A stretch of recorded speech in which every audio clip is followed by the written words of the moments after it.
काही पडलं नाहीये. जर खरं असतं तर सत्तेत नसून सुद्धा जे लोकांबरोबर राहतात ना आमच्यासारखी, ते खरे माणसं असतात. सत्ता नसून सुद्धा आपण एकमेकांना साथ दिली. मी असं म्हणत नाही की मीच तुम्हाला दिली, तुम्ही पण मला साथ दिली. तुम्ही पण मला लहानाचा माझा हात धरून मला आमदार बनवलं. मी ते कधीच विसरणार नाही आयुष्यभर.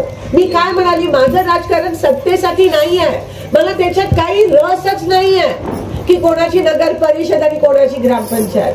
मला चुकल्यासारखं वाटतं जेव्हा मी लोकांना भेटत नाही तो तेव्हा मला चुकल्यासारखं वाटतं. आज खरं तर आजची संध्याकाळ मला खुश वाटतंय, कारण का मी तुमच्यामध्ये आले. मी कालच पद्मजीला सांगितलं की उद्यापासून गाव भेटी घे. मला नाही जमत हे जुडवा जुडवी. खरं सांगते माहितीये सर, मला जुडवा जुडवीच राजकारण जमत नाही. मला तुमच्यामध्ये राहूनच माझं राजकारण नाही म्हणू शकत माझं जीवन. आणि हे मला असं वाटतं आता हे माणसातला माणूस शोधायची वेळ आली. तुम्ही बघितले भाजपचे दिवस, तुम्ही काँग्रेसचे पण दिवस बघितले. आता तुम्हाला माणसांमधला फरक कळायला पाहिजे. मी हात जोडून विनंती करते, नाहीतर आपण आपल्या मुलांचं भवितव्यच राहणार नाही. स्वतःच्या पायावर कुल्हाड मारून घेऊ नका. आम्हाला दिसतंय काय होतंय, आम्ही सगळीकडे फिरतोय. कसं पैशाचा खेळ आहे. 10,000 रुपये बिहार मध्ये दिले. मला सांगा, एक उदाहरण देते मी तुम्हाला, स्वयंपाकाची वेळ झाली. संजय गांधी निराधारचे पैसे येत होते, कधी एक थांबले का हो? दादा जरा थांबा, आता हे महत्वाचं बोलतो. संजय गांधी निराधारचे पगारी एवढ्या वर्षात कधी थांबल्या? काँग्रेस सत्तेत असू देत नसू देत, सतत तुमच्या खात्यामध्ये संजय गांधी निराधारचा पगार आला. एका महिलेला तेच एक आशेचं किरण होतं, संजय गांधी निराधारचा पैसा.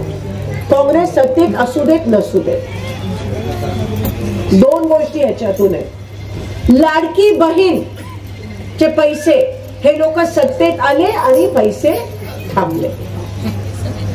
10,000 रुपये बिहार मध्ये हे लोक सत्तेत आता आले, ते पैसे थांबणार आहे. आणि संजय गांधी निराधारचे पैसे जे एका महिलेचं जीवन होतं, ते बीजेपी सत्तेत आल्यावर ते पैसे आता बंद. ह्याला तुम्ही माणुसकी म्हणता? ह्याला माणुसकी म्हणता?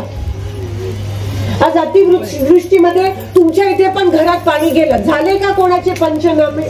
मिळाले का तुम्हाला 10,000 रुपये? अजून नाही मिळाले. मिळाले का सांगा मला कोणाचे?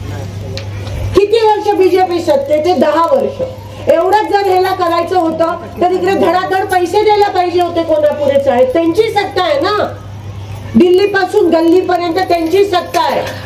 का नाही केलं कोल्हापूर? 10 वर्ष दिलेत आपण त्यांना.